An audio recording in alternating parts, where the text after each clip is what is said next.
नमस्कार बच्चों, कैसे हैं आप सभी। उम्मीद है आप सभी बहुत अच्छे से होंगे और पढ़ाई लिखाई कर रहे होंगे।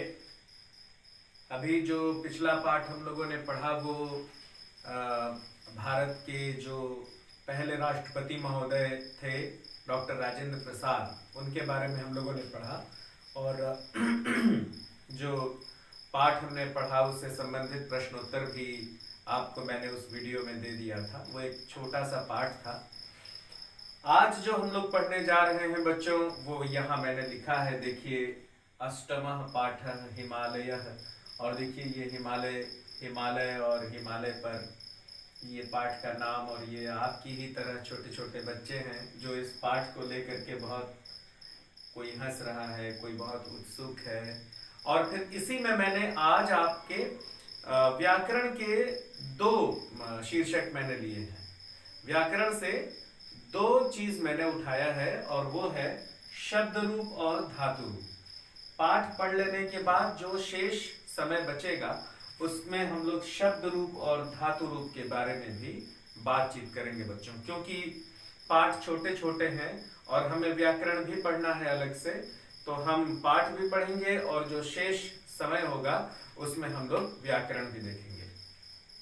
और आज से मैं थोड़ा सा पढ़ाने का तरीका बदल रहा हूं, और वो ये कि जो प्रश्न उत्तर है बच्चों, वो प्रश्न उत्तर मैं आपको अब फोटो खींच के और व्हाट्सएप में भेज दिया करूंगा। आप वहां से प्रश्न उत्तर ले लीजिएगा।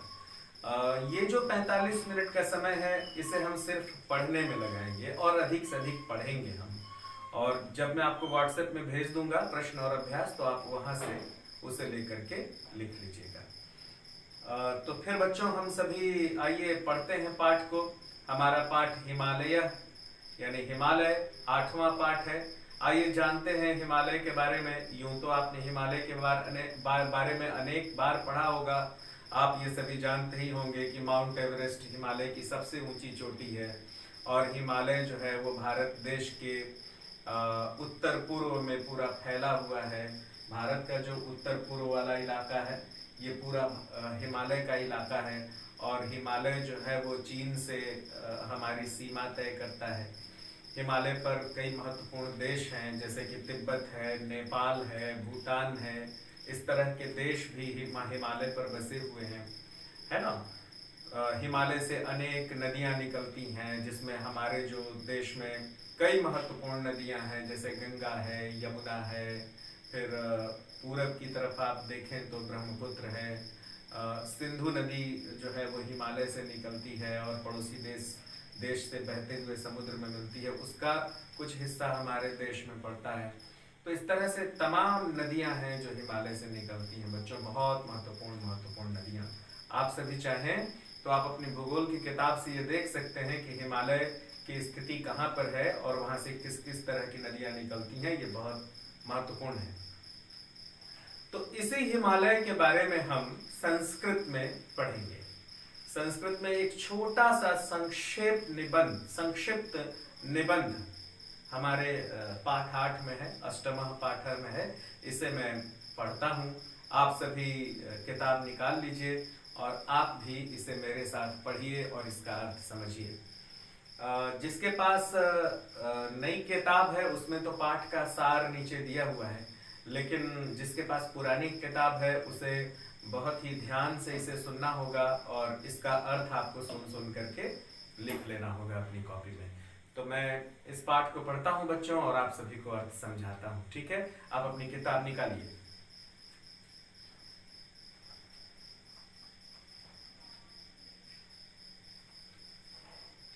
हिमालयः भारतस्य उत्तर दिशायां स्थितः अस्ति। पहले एक बार हम लोग इसको पढ़ते हैं, मेरे साथ आप सभी दोहराइए और फिर हम इसका अर्थ समझेंगे। देखिए, संस्कृत में उच्चारण का बहुत महत्व है बच्चों। किसी भी शब्द को कैसे बोलना है ये बहुत ही महत्वपूर्ण है। इसलिए पहले हम लोग एक बार इसका आदर्श वाचन करते हैं और उसके बाद फिर हम इसे आगे समझेंगे। हिमालयः भारतस्य उत्तर दिशायां स्थितः अस्ति। अयं पर्वतराजः अपि कथ्यते। अस्य पर्वतस्य शिखराणि अत्युन्नतानि सन्ति। हिमालयस्य शिखराणि सदैव हिमेन आच्छादितानि सन्ति। अतएव अस्य पर्वतस्य अभिधानं हिमस्य आलयः हिमालयः इति प्रसिद्धोऽस्ति। हिमालयात् गंगा यमुना शतद्रु विपाशा इरावती वितस्ता प्रभृतयः अनेकाः नद्यः निर्गच्छन्ति। एतासां नदीनां जलं भारतवर्षस्य विशालं भूभागं सिञ्चति। हिमालयस्य गुहासु साधकाः तापश्चरन्ति। अस्मिन्नेव पर्वते मानसरोवर, अमरनाथः, बद्रीनाथः, केदारनाथः, हरिद्वारः प्रभृतीनि अनेकानि दर्शनीयानि तीर्थस्थानानि सन्ति। अत्र देवीनां मन्दिराणि अपि सन्ति। एतस्मात् कारणात् अयं देवभूमिरपि कथ्यते। ये पैराग्राफ पहला आपका समाप्त हुआ। हिमालयस्य उन्नतानि शिखराणि शत्रुभ्यः अस्मान् रक्षन्ति। अतएव हिमालयं भारतस्य प्रहरी अपि कथ्यते। इत्थम् अयं पर्वतः सुरक्षा दृष्ट्या अतीव महत्वपूर्णोऽस्ति। वयं प्राणपणेनापि हिमालयस्य रक्षां करिष्यामः। तो ये इस पाठ का आदर्श वाचन है बच्चों। आप सभी मेरे साथ अगर इसे दोहराते तो आप बहुत ही अच्छा पढ़ सकते थे। अब चलिए मैं एक एक पंक्ति पढ़ के और इसका अर्थ आपको समझाता हूं बच्चों। बहुत ही अच्छे से हम इसके अर्थ को सुनेंगे और समझेंगे। और आपके लिए बड़ा अच्छा होता बच्चों यदि आप अपनी कॉपी और कलम लेकर के बैठते। बार बार मैं कहता हूं कि कॉपी और कलम लेकर बैठने से कम आप इसका अर्थ अभी तत्काल लिख लेते। फिर आपको अलग से समय देने की जरूरत नहीं पड़ती। फिर आपको जो मैं प्रश्न उत्तर भेजूंगा सिर्फ आपको वही प्रश्न उत्तर लिखना है। इसके अलावा आपको और कोई काम नहीं करना है। आप अभी सिर्फ सुन रहे हैं, लेकिन अगर आप कागज कलम लेके बैठते तो इसके अर्थ को लिख लिए रहते। चलिए एक कागज और कलम ले लीजिए, तुरंत ले लीजिए और मैं जो अर्थ बोल रहा हूं उसे आप लिखिए। हिमालयः भारतस्य उत्तर दिशायां स्थितः अस्ति। हिमालय भारत के उत्तर दिशा में स्थित है। फिर से सुनिए, हिमालय भारत के उत्तर दिशा में स्थित है। अयं पर्वतराजः अपि कथ्यते। यह पर्वतराज भी कहलाता है। फिर से सुने, यह पर्वतराज भी कहलाता है। अस्य पर्वतस्य शिखराणि अत्युन्नतानि सन्ति। अर्थ देखिए, अस्य मतलब इसके, पर्वतस्य पर्वतों की, शिखराणि शिखर, देखो इसे शिखर कहते हैं। जो शिखर है ना, ये ऊपर का नोक, ये इसे शिखर कहते हैं। अस्य पर्वतस्य शिखराणि अत्युन्नतानि, इसमें दो शब्द हैं बच्चों, अति धन उन्नतानि, अत्यंत उन्नत, अत्युन्नतानि अत्यंत उन्नत, संति मतलब हैं। तो अर्थ क्या निकला देखिए, पूरे शब्दों का अर्थ अगर आप हिंदी में मिलाएं तो इसका अर्थ क्या निकलेगा, अस्य पर्वतस्य शिखराणि अत्युन्नतानि सन्ति। इस पर्वत के शिखर अत्यंत उन्नत हैं। इस पर्वत के शिखर अत्यंत उन्नत हैं। हिमालयस्य शिखराणि सदैव हिमेन आच्छादितानि सन्ति। अर्थ देखिए एक एक शब्दों का। हिमालयस्य हिमालय के, शिखराणि शिखर, सदैव हमेशा, हिमेन बर्फ से, हिम मतलब बर्फ, हिमेन बर्फ से, आच्छादितानि ढके हुए, संति हैं। तो क्या अर्थ निकला, हिमालय के शिखर सदैव बर्फ से ढके हुए रहते हैं। हिमालयस्य शिखराणि सदैव हिमेन आच्छादितानि सन्ति। हिमालय की चोटियां सदैव बर्फ से ढकी हुई रहती हैं। यह भी लिख सकते हैं आप। अतएव मतलब इसलिए, अतएव अस्य पर्वतस्य अभिधानम हिमस्य आलयः हिमालयः इति प्रसिद्धो अस्ति। अतएव इसलिए, अस्य इस, पर्वतस्य पर्वत की या पर्वत का, अभिधानम नाम, हिमस्य आलयः हिमस्य हिम का बर्फ का, आलय मतलब घर, हिमस्य आलयः हिमालयः बर्फ का घर, इति प्रसिद्धो अस्ति प्रसिद्धोस्ति प्रसिद्ध धन अस्ति प्रसिद्धोस्ति। इसलिए इस पर्वत का नाम बर्फ का घर अर्थात हिमालय, हिम का आलय, तो आप बर्फ का घर मत लिखिए, हिम का आलय ऐसा लिखिए।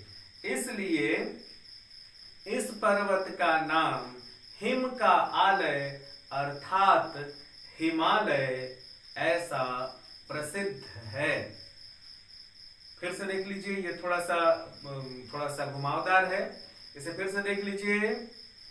अतएव अस्य पर्वतस्य अभिधानम, इसलिए इस पर्वत का नाम, हिमस्य आलयः हिम का आलय, हिमालय, प्रसिद्धोस्ति इति ऐसा प्रसिद्ध है। हिमालयात हिमालय से। अब देखिए, मैंने नदियों की बात की थी कि अनेक महत्वपूर्ण नदियां हिमालय से निकलती हैं। कौन कौन सी नदियां महत्वपूर्ण नदियां निकलती हैं? देखिए, पूरी सूची है यहाँ पे महत्वपूर्ण नदियों की। देखिए, हिमालयात हिमालय से, गंगा, यमुना, शतद्रु, शतद्रु मतलब होता है बच्चों सतलज नदी, शतद्रु, विपाशा, विपाशा नदी व्यास नदी को कहते हैं बच्चों, विपाशा, इरावती, वितस्ता, वितस्ता मतलब झेलम नदी, प्रभृतयः सहित अनेकाः नद्यः निर्गच्छन्ति, अनेक नदियां निकलती हैं। तो देखिए बच्चों, क्या अर्थ निकला? हिमालय से गंगा, यमुना, शतलुज, व्यास, रावी, झेलम सहित अनेक नदियां निकलती हैं। देखिए बच्चों, इसमें नदियों के संस्कृत नाम दिए गए हैं। उसे हिंदी में क्या क्या कहते हैं मैंने अभी बता दिया, मैं फिर से आपको बताता हूं। देखिए, गंगा को गंगा ही कहते हैं, यमुना को यमुना ही कहते हैं, शतद्रु सतलुज नदी को कहते हैं शतद्रु, सतलुज नदी नाम सुने होंगे आप, विपाशा, विपाशा व्यास नदी को कहते हैं, इरावती रावी नदी को कहते हैं, वितस्ता झेलम नदी को कहते हैं, प्रभृतयः सहित अनेकाः नद्यः निर्गच्छन्ति, अनेक नदियां निकलती हैं। अब पूरा अर्थ एक बार मैं फिर से बताता हूं आपको। हिमालय से गंगा, यमुना, सतलुज, व्यास, इरावती, झेलम सहित अनेक नदियां निकलती हैं। एतासाम नदी नाम, इन नदियों में, जलम पानी, एतासाम नदी नाम, इन नदियों के जल से भारतवर्षस्य विशालम भूभागम सिंचति। क्या अर्थ निकला इसका? एतासाम नदी नाम जलम, इन नदियों के जल से, भारतवर्षस्य भारतवर्ष के, विशालम भूभागम सिंचति, विशाल भूभागों की सिंचाई होती है। फिर से अर्थ देख लीजिए। एतासाम नदी नाम जलम भारतवर्षस्य विशालम भूभागम सिंचति। इन नदियों के जल से भारतवर्ष के विशाल भूभागों की सिंचाई होती है। अब आगे देखिए, हिमालयस्य गुहासु साधकाः तपश्चरन्ति। हिमालयस्य, हिमालय की, गुहासु, गुफाओं में, हिमालय में बहुत बड़ी बड़ी गुफाएं हैं बच्चों, केव्स है ना। एक तरफ से आप घुसिए तो पता नहीं कहां तक चला जाएगा वो, उसका कोई ओर छोर नहीं है, बहुत बड़ी बड़ी गुफाएं हैं वहां पर। उनके बारे में क्या कहा जा रहा है? कहा जा रहा है हिमालयस्य गुहासु साधकाः तपश्चरन्ति। हिमालय की गुफाओं में साधकाः, तपस्या करने वाले तपस्वी, उन्हें साधक कहा जाता है, साधना करने वाले साधक, आप तपस्वी भी कह सकते हैं। तो क्या अर्थ निकला? हिमालयस्य गुहासु, हिमालय की गुफाओं में, साधकाः, साधना करने वाले, तपश्चरन्ति, तप करते हैं। हिमालय की गुफाओं में तपस्या करने वाले लोग तप करते हैं, तपस्या करते हैं। अस्मिन्नेव पर्वते, इस पर्वत पर ही, अस्मिन्नेव पर्वते, इस पर्वत पर ही, क्या? मानसरोवर, अमरनाथः, बद्रीनाथः, केदारनाथः, हरिद्वारः प्रभृतीन् सहित अनेकानि दर्शनीयानि तीर्थस्थानानि सन्ति। अनेक दर्शनीय तीर्थ स्थान हैं।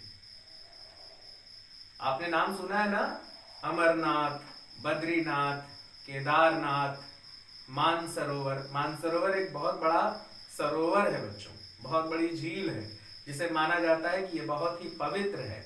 और इसका पौराणिक महत्व ये है कि माना जाता है कि यह इतना पवित्र है कि देवता गण इसमें स्नान करने आते हैं। तो क्या अर्थ निकला इसका? कि अस्मिन्नेव पर्वते, इस पर्वत पर ही, मानसरोवर, अमरनाथ, बद्रीनाथ, केदारनाथ, हरिद्वार सहित अनेकानि दर्शनीयानि तीर्थानानि सन्ति। अनेक दर्शनीय तीर्थ स्थान हैं। अनेक दर्शनीय तीर्थ स्थान हैं। अब आगे देखिए बच्चों, अत्र देवी नाम मंदिराणि अपि सन्ति। अत्र मतलब यहां, देवी नाम मतलब देवियों का, मंदिराणि मंदिर, अनेक मंदिर, बहुत सारे, अपि सन्ति हैं, अपि मतलब भी, यहां पर देवियों के मंदिर भी हैं। यहां पर विभिन्न देवियों के मंदिर भी, विभिन्न शब्द इसमें नहीं है, यहां पर देवियों के मंदिर भी हैं। ठीक, लिख लिए, बढ़िया से लिख लीजिए, यहां पर देवियों के मंदिर भी हैं। अब आगे देखिए, एतस्मात् कारणात्, इन कारणों से, अयम देव भूमिरपि कथ्यते, यह देव भूमि भी कहलाता है। एतस्मात् कारणात्, इन कारणों से, अयम देव भूमिरपि कथ्यते, यह देव भूमि भी कहलाता है। क्यों देवभूमि कहलाता है भाई? क्योंकि यहाँ पर मानसरोवर है, जिसे देवताओं का झील कहते हैं, है ना, बद्रीनाथ है, बद्रीनाथ धाम है, केदारनाथ है ना, हरिद्वार है। हरिद्वार तो आप सभी सुने ही होंगे नाम, कि वहां गंगा सबसे शुद्धतम रूप में पाई जाती हैं, है ना। तो और यहाँ पर देवियों के मंदिर भी हैं, इसलिए कहा जा रहा है कि एतस्मात् कारणात्, इन कारणों से, अयम देव भूमिरपि कथ्यते, यह देव भूमि भी कहलाता है। तो बच्चों यहाँ पर आपका एक पैराग्राफ समाप्त हो गया, एक पैराग्राफ आपका यहाँ पर हो गया पूरा। अब दूसरा पैराग्राफ आप देखिए, हिमालयस्य उन्नतानि शिखराणि, हिमालय की ऊंची उच्च शिखराणि, शिखर का बहुवचन है। हिमालय के ऊंचे शिखर शत्रुभ्यः अस्मान रक्षन्ति, शत्रुओं से हमारी रक्षा करते हैं। फिर से देखिए, हिमालयस्य उन्नतानि शिखराणि शत्रुभ्यः अस्मान रक्षन्ति, है ना। हिमालय के उन्नत शिखर शत्रुओं से हमारी रक्षा करते हैं। हिमालय के उन्नत शिखर शत्रुओं से हमारी रक्षा करते हैं। अतएव हिमालयं भारतस्य प्रहरी अपि कथ्यते। अतएव इसलिए, हिमालयम हिमालय, भारतस्य प्रहरी भारत का प्रहरी, रक्षा करने वाले को प्रहरी कहते हैं, ठीक है, जो पहरा देता है। अतएव हिमालयम भारतस्य प्रहरी अपि कथ्यते, इसलिए हिमालय भारत का पहरेदार भी कहलाता है। अतएव हिमालयम भारतस्य प्रहरी अपि कथ्यते, इसलिए हिमालय भारत का प्रहरी भी कहलाता है। अब आगे देखिए, इत्थम अयम पर्वतः सुरक्षा दृष्टया अतीव महत्वपूर्णो अस्ति। इत्थम इस प्रकार, अयम पर्वतः यह पर्वत, सुरक्षा दृष्टया सुरक्षा की दृष्टि से, अतीव अत्यंत, महत्वपूर्णोस्ति महत्वपूर्ण अस्ति है। क्या अर्थ निकला इसका? इत्थम अयम पर्वतः सुरक्षा दृष्टया अतीव महत्वपूर्णो अस्ति। इस प्रकार यह पर्वत सुरक्षा की दृष्टि से अत्यंत महत्वपूर्ण है। वयम प्राणपणेनापि हिमालयस्य रक्षां करिष्यामः। हम प्राण देकर भी, प्राणपणेनापि, प्राण देकर भी हिमालयस्य रक्षां करिष्यामः, हिमालय की रक्षा करेंगे, है ना। वयम प्राणपणेनापि हिमालयस्य रक्षां करिष्यामः। हम प्राणपणेनापि, प्राण देकर भी हिमालय की रक्षा करेंगे। तो बच्चों, इस तरह से आपका ये पाठ, इस पाठ का अर्थ यहीं संपन्न होता है। बच्चों, ये जो नई किताब है, इसमें जो नीचे सार दिया गया है, यह सार एक एक लाइन का अर्थ नहीं है। आप इस बात को समझिए। आप अगर सोच रहे होंगे कि ये पाठ है और इसका अर्थ तो नीचे दिया हुआ है, हम वहां से देख लेंगे, ऐसा नहीं है। ये सार है, सार, जिसे अंग्रेजी में हम कहते हैं समरी। इसको समराइज किया गया है हिंदी में। ये एक एक पंक्ति का अर्थ नहीं है, इसलिए मैं जो अर्थ लिखवा रहा हूं उसे गंभीरता से लिखिए, उस अर्थ को लिखिए और याद करिए, या समझने की कोशिश करिए एक एक लाइन का। क्योंकि परीक्षा में गद्य से 5-5 नंबर के प्रश्न आते, 5-5 नंबर का गद्यांश आता है अर्थ लिखने के लिए, सीधे सीधे 10 नंबर का, और 5-5 नंबर का अर्थ आता है पद्य का अर्थ लिखने के लिए। तो अगर आप अर्थ में अगर कमजोर पड़ जाएंगे, अर्थ नहीं लिखेंगे, तो आपका बहुत बड़ा नुकसान हो जाएगा परीक्षा में। तो जो लोग परीक्षा में अच्छे अंक लाना चाहते हैं, वो अर्थ पर बहुत गंभीर रहें। मैं बार बार आप लोगों से कह रहा हूं कि कॉपी में आप लोग अर्थ लिखिए। कुछ बच्चों ने बहुत अच्छी कॉपी बनाई है, कुछ लोगों ने तो कॉपी दिखाया ही नहीं। जब मैं ऑनलाइन था तो बहुत लोगों ने कॉपी नहीं दिखाया। कुछ बच्चों की अपनी परेशानियां थी, बाद में उन्होंने मुझे व्हाट्सएप में भेजा है ना। तो मैं एक बार और लाइव होऊंगा जब मैं इस पाठ को पूरा पढ़ा लूंगा। उसके बाद फिर आप सबकी कॉपी एक बार मैं और देखूंगा। तो ठीक है बच्चों, ये तो पाठ 8 यहीं समाप्त होता है। अब आप सभी इसका जो एक बार शब्दार्थ है उसे अच्छी तरह से देख लें, वो आपको याद होना चाहिए। शब्दार्थ जब याद हो जाता है तो अर्थ बहुत आसानी से याद हो जाता है। उसके बाद देखिए, यहाँ पर निम्नलिखित प्रश्नों के उत्तर संस्कृत में दीजिए। तो इसका उत्तर आपको लिखना है। तो ये मैं आप लोगों को व्हाट्सएप से, मैं आप लोगों को जो आपका 8th D का जो और 8th A दोनों ही बच्चे जो इस वीडियो को देखेंगे, दोनों जन के व्हाट्सएप में ये 2 पन्ना इसमें प्रश्न और अभ्यास का है। मैं इसे पेंसिल से बना करके इसका फोटो खींच के और आपके व्हाट्सएप में डाल दूंगा। तो आपके स्कूल का जो ग्रुप है, व्हाट्सएप ग्रुप है, आप वहां से इसे देख लीजिएगा, ठीक है। और इसे आप अपनी कॉपी में उतार लीजिएगा।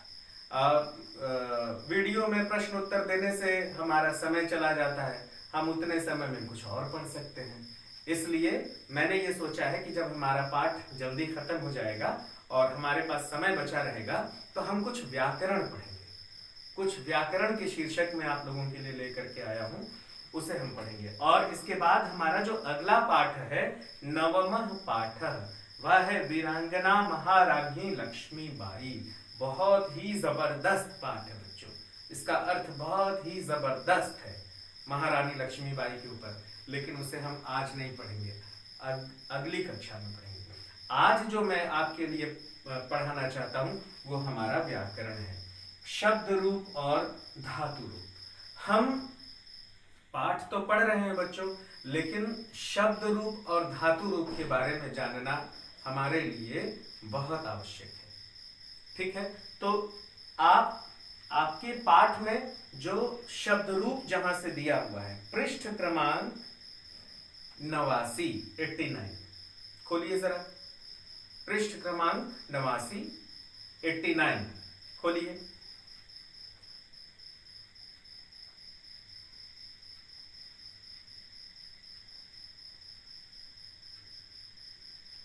देखिए बच्चों, शब्द रूपों की क्या विशेषता होती है। शब्द रूप 3 तरह के होते हैं, एक पुल्लिंग शब्द रूप, एक स्त्रीलिंग शब्द रूप और एक नपुंसक लिंग शब्द रूप, ठीक है। क्रियाओं के जो रूप होते हैं उन्हें हम धातु रूप कहते हैं। अंग्रेजी में जो वर्ब होते हैं उनके जो रूप चलते हैं उन्हें हम धातु रूप कहते हैं, ठीक है बच्चों। तो शब्द रूप में हम 3 तरह के शब्द रूप देखते हैं, पुल्लिंग, स्त्रीलिंग और नपुंसकलिंग। लेकिन ये जो 3 तरह के शब्द रूप हैं बच्चों, इसमें अनेक तरह के शब्द रूप पाए जाते हैं। जैसे अकारांत, मतलब जैसे हमने कहा बाल, क, अंत में क्या आया, क, अ। तो ऐसे शब्द जो अ पे खत्म होते हैं उन्हें कहते हैं अकारांत। जैसे हमने कहा गुरु, उ, तो इसे हम उ पे खत्म हुआ तो इसे हम कहेंगे उकारांत। जैसे हमने कहा नदी, बड़ी ई की मात्रा, इसे हम कहेंगे ईकारांत, ठीक है। जैसे हमने कहा पशु, छोटा उ की मात्रा, उकारांत। तो इस तरह से पुल्लिंग के भी अकारांत, आकारांत, इकारांत, ईकारांत, उकारांत, ऊकारांत और रीकारांत। समझ गए आप। जैसे कि इसमें पहला ही जो शब्द रूप है वह है पितृ, पितृ, तो ऋकारांत हो गया। तो अब आप देखिए कि इतने सारे शब्द रूप होते हैं, तो हमें क्या पढ़ना है। तो बच्चों, हमारे पाठ्यक्रम में जो हमारा व्याकरण है उसके पाठ्यक्रम में हमें कुछ महत्वपूर्ण रूपों को याद करना है। जैसे पहला हमें बालक का रूप याद करना है। बालकः, बालकौ, बालका, बालकम, बालकौ, बालकान, बालकेन, बालकाभ्याम, बालकैः, बालकाय, बालकाभ्याम, बालकेभ्यः, बालकात्, बालकाभ्याम, बालकेभ्यः, बालकस्य, बालकयोः, बालकानां, बालके, बालकयोः, बालकेषु, हे बालकः, हे बालकौ, हे बालका। ठीक है, बालक का रूप याद करना है। अस्मद का रूप याद करना है। अहम, आवाम, वयम, आम, आवाम, अस्मान। हमेशा आप याद करिए कि 7वीं कक्षा में आपने अस्मद और युष्मद, त्वम, युवाम, यूयम, त्वाम, युवाम, युष्मान, त्वया, युवाभ्याम, युष्माभिः, तो अहम, अस्मद का भी रूप आपने याद किया था और युष्मद का भी रूप याद किया था और बालक का भी रूप याद किया था। तो इस बार भी आपको 8वीं में भी बालक का रूप याद करना है, अस्मद का रूप याद करना है और युष्मद का रूप याद करना है। इन तीनों रूपों को आपको याद करना है। ये बहुत ही जरूरी है और आपकी संस्कृत कॉपी में बालक, अस्मद और युष्मद इन तीनों का शब्द रूप आपकी कॉपी में होना चाहिए। इसे आप नोट कर लीजिए, लिख लीजिए। अस्मद का रूप, युष्मद का रूप और बालक का रूप, ये आपकी कॉपी में होना चाहिए। ठीक है, अब आप आइए पृष्ठ क्रमांक 89 पर। यहां पर देखिए ऋकारांत पुल्लिंग शब्द दिया हुआ है। पिता, पितृ, पिता पितरौ पितरः, पितरम पितरौ पितृन्, पित्राः पितृभ्यां पितृभिः, पित्रे पितृभ्यां पितृभ्यः, पितुः पितृभ्यां पितृभ्यः, पितुः पित्रो पितॄणां, पितरि पित्रोः पितृषु, हे पितः हे पितरौ हे पितरः। इस तरह से पढ़ के आप इसे याद करेंगे। तो कुछ रूप आप लोग अपनी किताब में टिक लगाइए, उसको आपको याद करना है। जैसे पिता का रूप आप मत याद करिए, उसके ठीक नीचे देखिए साधु का रूप है, उस पर आप टिक लगाइए। आपको साधु का रूप याद करना है। साधु साधु साधवः, साधुं साधु साधून्, साधुना साधुभ्यां साधुभिः, साधवे साधुभ्यां साधुभ्यः, साधोः साधुभ्यां साधुभ्यः, साधोः साधवो साधूनां, साधौ साधवो साधुषु, हे साधो हे साधु हे साधवः। ये आपको याद करना है। और उसी के ठीक नीचे हरि का रूप है, इकारांत, छोटी ई। देखिए जो साधु है वो छोटा ऊ है, उकारांत, और हरि छोटी ई। तो हरि का रूप भी आपको याद करना है। फिर उसके ठीक बाद देखिए नदी, ईकारांत, जो बड़ी ई है। तो नदी का रूप भी आपको याद करना है, एक एक सब का याद करना है। ईकारांत, नदी, नदी नद्यो नद्यः नदीं नद्यो नदीः, नद्या नदीभ्यां नदीभिः, नद्ये नदीभ्यां नदीभ्यः, नद्याः नदीभ्यां नदीभ्यः, नद्याः नद्योः नदीनां, नद्यां नद्योः नदीषु, हे नदी हे नद्यो हे नद्यः।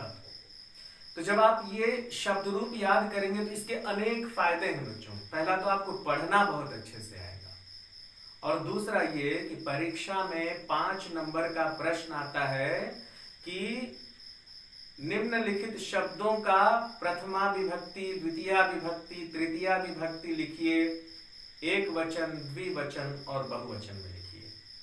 तो आप अगर एक एक आदर्श रूप याद किए रहेंगे तो ये पैटर्न बन जाता है। इसी पर उसी तरह के दूसरे शब्द बिल्कुल इसी तरह से शब्द रूप बनता है उनका। ठीक है, फिर देखिए रमा है, आकारांत है। फिर धेनु उकारांत है ना। पुस्तक का भी रूप है, पुस्तकम, पुस्तके, पुस्तकानि। पुस्तक का भी रूप आप याद कर लीजिए, परीक्षा में आ सकता है, पूछा जा सकता है कि पुस्तक का द्वितीय विभक्ति तीनों वचन लिखिए।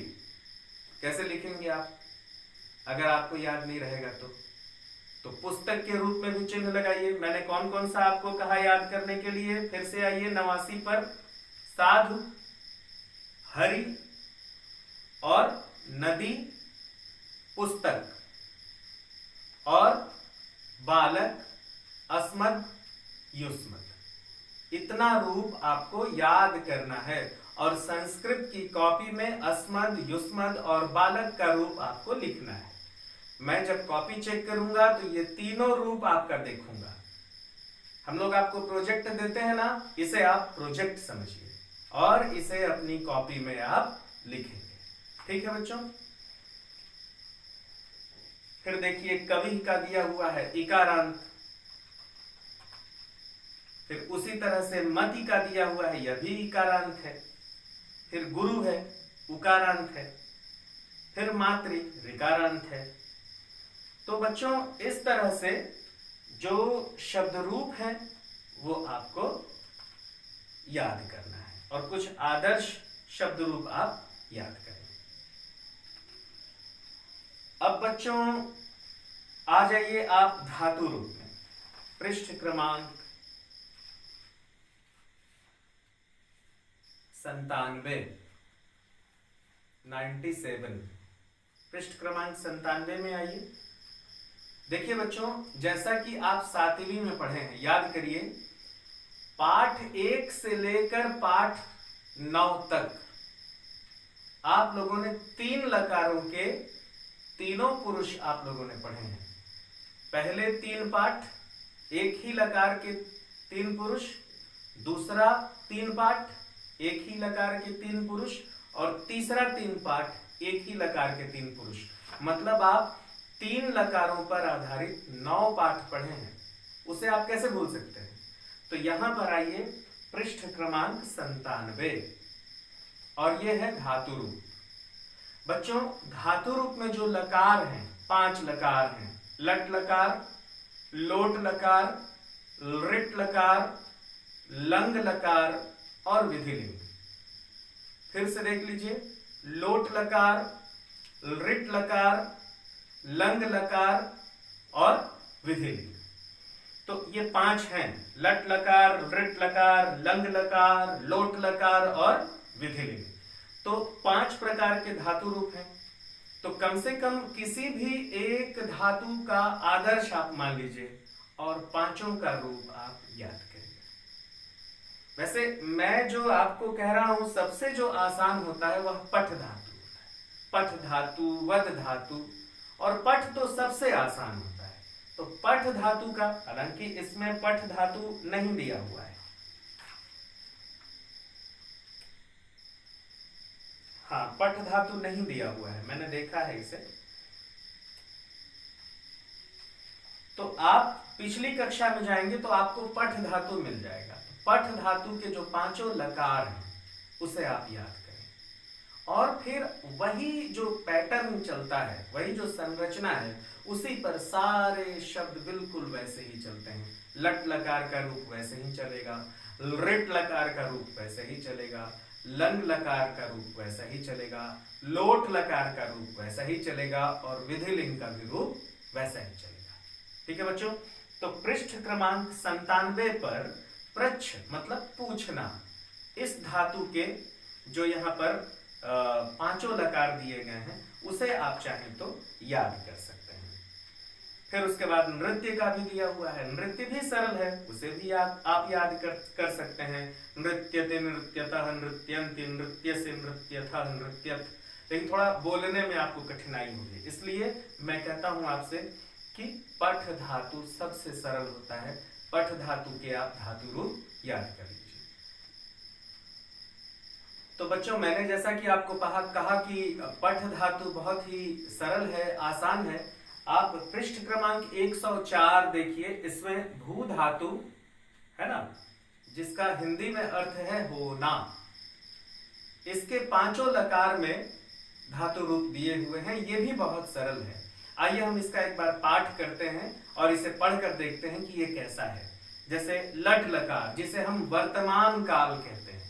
लट लकार वर्तमान काल, अंग्रेजी में कहेंगे इसे प्रेजेंट टेंस, जो अभी हो रहा है। इसका रूप कैसे चलता है? भवति भवतः भवन्ति, भवसि भवथः भवत्, भवामि भवावः भवामः। इसी तरीके से जो दूसरा लकार है वह है लृट लकार। लृट लकार मतलब होता है भविष्य काल, जिसे अंग्रेजी में कहते हैं फ्यूचर टेंस। इसमें श्यति लग जाता है। देखिए, भविष्यति भविष्यतः भविष्यन्ति, भविष्यसि भविष्यतः भविष्यत्, भविष्यामि भविष्यावः भविष्यामः। मतलब जब भी हम भविष्य काल की बात करते हैं कि जब कोई काम होगा उसकी बात करते हैं, तो वहां पर हम लृट लकार के शब्दों का प्रयोग, धातु रूप का प्रयोग करते हैं। इसी तरह से आइए लंग लकार। लंग लकार कहते हैं पास्ट टेंस, भूतकाल को। हिंदी में कहते हैं भूतकाल, मतलब कि जो हो चुका। अंग्रेजी में कहते हैं पास्ट टेंस। इसका लकार में रूप कैसे चलता है, पढ़ के देखिए। अ, इसमें उपसर्ग जुड़ जाता है। अभवत, अभवताम, अभवन, अभवः अभवतम अभवत, अभवम अभवाव अभवाम, अभवम अभवाव अभवाम, ऐसा पढ़ा जाता है क्योंकि इसमें हलंत नहीं लगा हुआ है। तो ये हो गया लंग लकार भूतकाल पास्ट टेंस। अब इसी तरीके से लोट लकार, लोट लकार में बच्चों जब हम आज्ञा देते हैं तो वहां पर लोट लकार होता है। तुम ऐसा करो, तुम जाओ, तुम खाओ, उठो, बैठो, गुरुओं को नमस्कार करो, विद्यालय में टहलने जाओ, तो वहां पर होता है लोट लकार। कैसा इसका रूप चलता है, धातु रूप? भवतु भवताम भवन्तु, भव भवतम भवत, भवानि भवाव भवाम, पूरा पूरा है, भवानि भवाव भवाम। इसी तरीके से बच्चों विधिलिंग चाहिए के अर्थ में, हमें ऐसा करना चाहिए, तुम्हें वहां जाना चाहिए, तुम्हें उठना चाहिए, बैठना चाहिए, सोना चाहिए, हमारा कर्तव्य जहां पर बोध होता है उसे हम कहते हैं विधिलिंग। विधिलिंग का रूप कैसे चलता है बच्चों? देखिए, भवेत भवेताम भवेयुः, भवेह भवेतम भवेत, हलंत नहीं लगा है इसलिए पूरा त का उच्चारण होगा, भवेत, भवेयम भवेव भवेम। फिर से देखिए, भवेत भवेताम भवेयुः, भवेह भवेतम भवेत, भवेतम भवेव भवेम। इस तरह से हम याद करते हैं। इसी तरह से पठ का भी रूप चलेगा, गम धातु का भी रूप चलेगा, जितने भी धातु रूप हैं सब इसी तरह से चलेंगे। इसलिए एक आदर्श रूप आप जरूर याद करें और उसे अपनी संस्कृत की कॉपी में लिखें। तो पांचों लकार हम लोगों ने समझ लिया बच्चों। लट लकार वर्तमान काल, रिट लकार भविष्य काल फ्यूचर टेंस, लंग लकार भूतकाल पास्ट टेंस, लोट लकार आज्ञा देना चाहिए के अर्थ में, और लोट लकार आज्ञा देना, और विधिलिंग लकार चाहिए के अर्थ में हम प्रयोग करते हैं। तो इस तरह से बच्चों इसे थोड़ा याद करना पड़ेगा आपको, संस्कृत में कुछ काम याद करने का भी होता है, ठीक है। तो बच्चों बहुत देर तक आप मेरे साथ रहे, हम लोगों ने पाठ पढ़ा, फिर हम लोगों ने शब्द रूप पर बातचीत की, फिर हम लोगों ने धातु रूप पर बातचीत की। इसी तरीके से जब हम अगला पाठ पढ़ेंगे महाराज्ञी लक्ष्मीबाई, तो उसमें हम व्याकरण के किसी एक और विषय वस्तु को उठाएंगे और पाठ के बाद फिर हम उसे पढ़ेंगे, ठीक है बच्चों। तो इतने देर तक आप सभी मेरे साथ रहे, मुझे उम्मीद है कि आप गृह कार्य जरूर करेंगे, अपनी कॉपी जरूर बनाएंगे, और जो जो मैंने कहा है उसे आप अपनी कॉपी में लिखेंगे। आप सबों का बहुत बहुत धन्यवाद।